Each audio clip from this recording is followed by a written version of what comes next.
world collapsed, and the last survivors of humanity retreated beneath the massive dome surrounding the city of Azure, protected by artificial gods known as the Gold Eye. For 2 years now, the people of Azure believed the outside world was uninhabitable, until a stranger arrives, claiming humanity can finally leave the dome behind.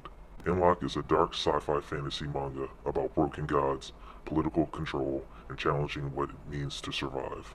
Check out volume 1 through 4 on www.freyofficial.com. What's up, guys? It's Frey, and I've kind of noticed this phenomenon. Like, it'll be people that they want to draw the black character, they want to draw the Muslim character, the gay character, etc., etc.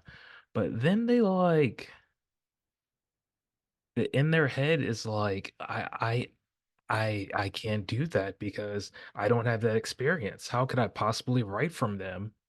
But I don't have that experience in my life. But if you don't include the diversity, you're a problematic person, you're racist, you're bigot, et cetera, et cetera. You're not inclusive. It's killing creativity.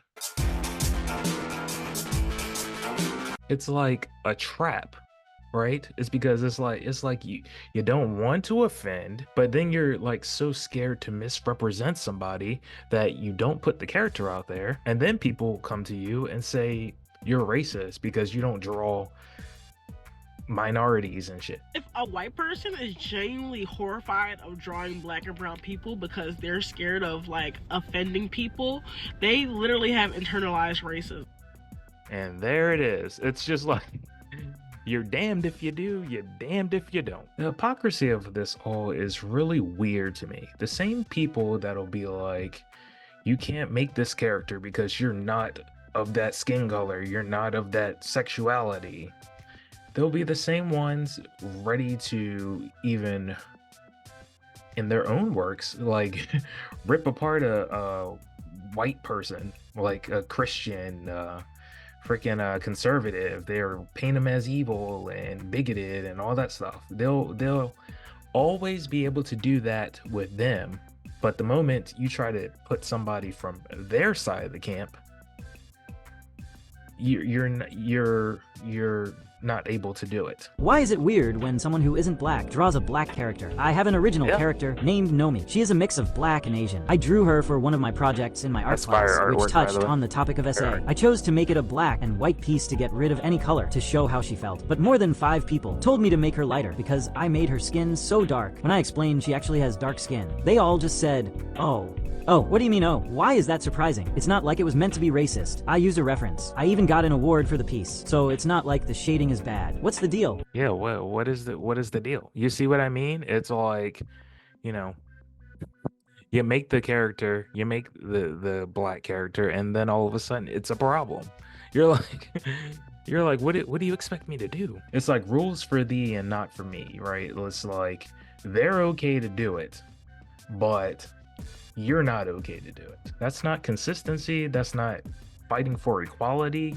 That is just selective ruling. And then you get a lot of people who self-censor themselves. They water down their story. They avoid the characters completely because they're like, well, I just rather not put it in there than have a whole bunch of people attack me over it. They don't release certain works because they're just fearful of being labeled as either wrong or a racist. But here's the truth. It's like, you're never going to please everybody, right? It's never going to happen. Someone will always say you didn't do it right, but that's okay. It's not a checklist of things that you need to have in your stories. As making a black OC as a white person means having to make them flawless and attractive, or else it's racist.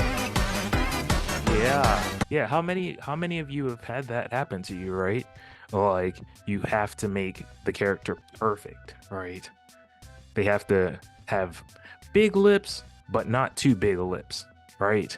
The nose has to be rounded, but not too big that it looks weird, right?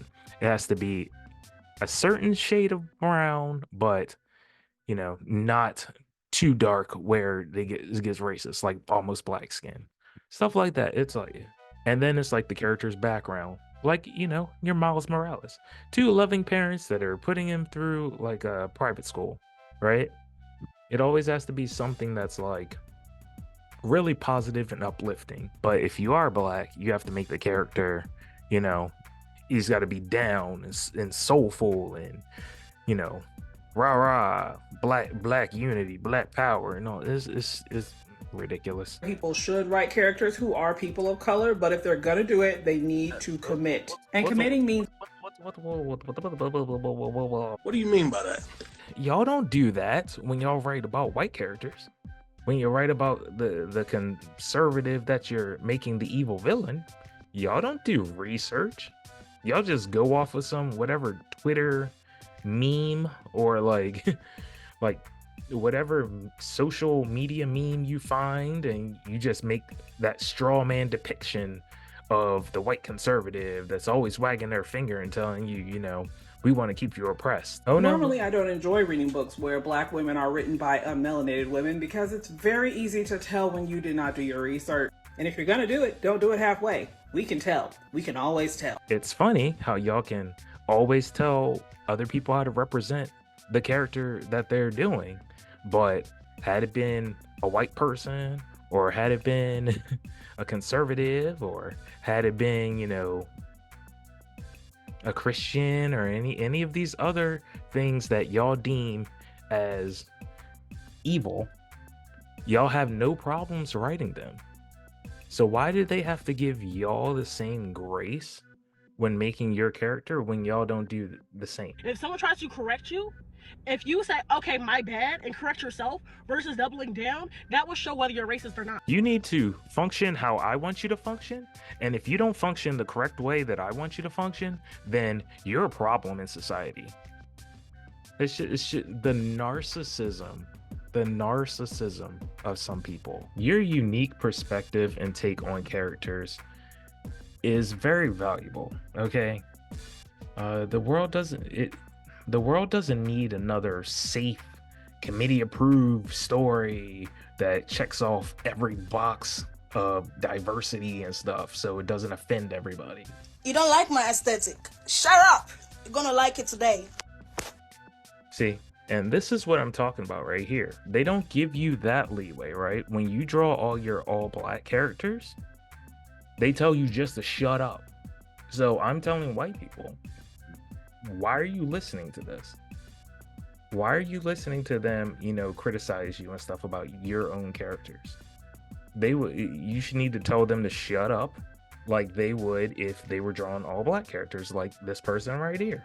When people keep complaining about me drawing many black characters, yeah, you should tell them, hey, if I want to draw white characters, or if I want to draw a black character the way I want to, shut up. Stop being so scared to do the same thing that they do to you just because, oh, I don't want to be labeled a racist. I don't want to be labeled a bigot. Ooh, I'm so scared. Oh no. If they want to play that game, you need to play that game too. Y'all need to have spines. Y'all need to stop being so weak and just letting people like run you. So here's my message. Draw the characters you want to draw. It needs the one that actually fires you up and gets people to engage. The people that matter to you will feel that passion, and if they don't, they weren't the audience for you. That doesn't mean you need to change up things just because some people got offended. The vast majority of people who are nervous about this are nervous because of the art lore community. They are scared to show their process of learning because they know people will take any sort of anatomy issue or stylistic choice as a racist stereotype. That is some heavy shit. Yeah, man, it's just a trap. You know, you get scared. You're like, I don't want to offend anybody. But then they're like, well, if you don't put the POCs in there, then you're offending us by not doing that. That makes you racist. And then you go ahead and put it in there, and then they tell you, oh, you didn't do it the exact way we wanted you to do it. It's like, it's a no-win game for you. So just do what you want, really. Just do the characters you want to do. Guys, it turns out I have to fire my artist because of this tweet. Actually, nah, fuck it. If you're not black, don't draw black people. If you ain't gonna do it right, don't do it, ever. Okay. Go Ichimonji, Rosalind Summers. thank you for everything. Past 2 years and some change have been great, but y'all gotta go, because a person on Twitter has deemed it so. For everybody else, keep your eyes on the channel. New artist announcement dropping July 32nd. I like this guy. Because it's just like that's what happens, y'all. A lot of people are like that, right? They will let the comment on Twitter completely change how they're doing everything. And if you enjoyed the video, please like, share, subscribe, and if you want to support the channel, furryofficial.com. If you actually join the membership over there for $3, I have a lot of videos that are not on here. Like, you want to see more reactions and stuff, you want to request videos for me to react to, I do that stuff over there. So go over to the website. There's also comics and board games, commission work, get yourself something. But until next time, keep creating and keep valuing yourself.